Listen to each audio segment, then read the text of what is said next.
qu'est-ce que tu aimes dans le rugby? Les plaquages, les drops, les pénalités, marquer des essais et surtout tirer au pied. Et faire des passes. D'accord, et tu es très fort? Oui.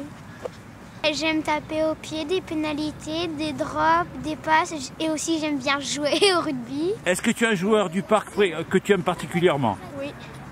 Qui? Alexis Driolet.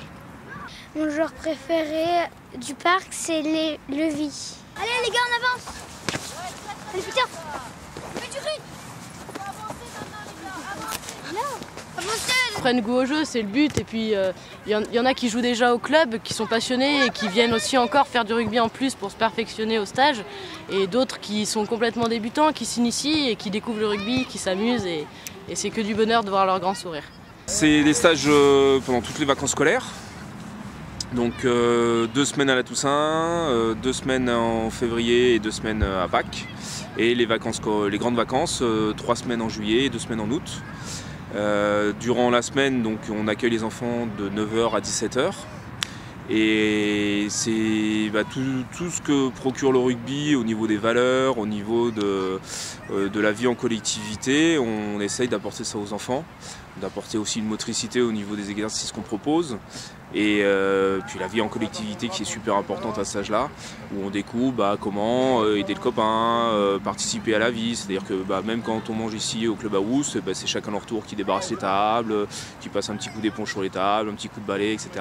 Tout le monde tourne, du petit au plus grand, et c'est l'entraide, et puis le respect des copains, respect de l'encadrement, du sport, des règles, et bien sûr, après le règlement plus spécifique au rugby, au niveau de la passe, au niveau de l'engagement, au niveau du plaquage, les règles de sécurité.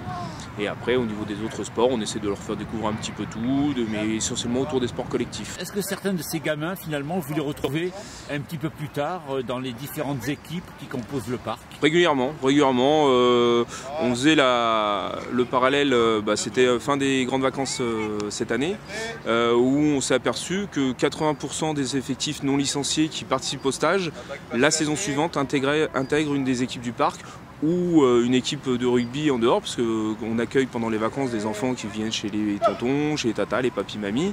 Et après, on s'aperçoit qu'il y a un gamin, là dernièrement, un papy me disait qu'il s'est inscrit au rugby à Singapour. Bon, ça fait un peu loin pour chez nous. Il y en a d'autres à Strasbourg, à Dijon, en Bretagne. Enfin, ça amène des gamins vers le rugby de toute façon. Vous enseignez, mais est-ce que vous pratiquez le rugby? Oui, je pratique le rugby ici au parc. Il y a une équipe féminine à 7. On recrute aussi les filles, on a une vingtaine de licenciés, donc c'est déjà pas mal. Mais c'est vrai qu'on recrute, on a toujours envie d'être plus à l'entraînement et avoir encore plus d'envie. Et voilà. Donc c'est un appel que vous lancez? C'est un appel que je lance. S'il y a des filles qui sont devant leur télé et qui ont envie de venir jouer au rugby, venez essayer le rugby à Aix. On sera toutes contentes de vous accueillir. Merci, bon entraînement. Merci, au revoir. Alors, là ici, les jaunes.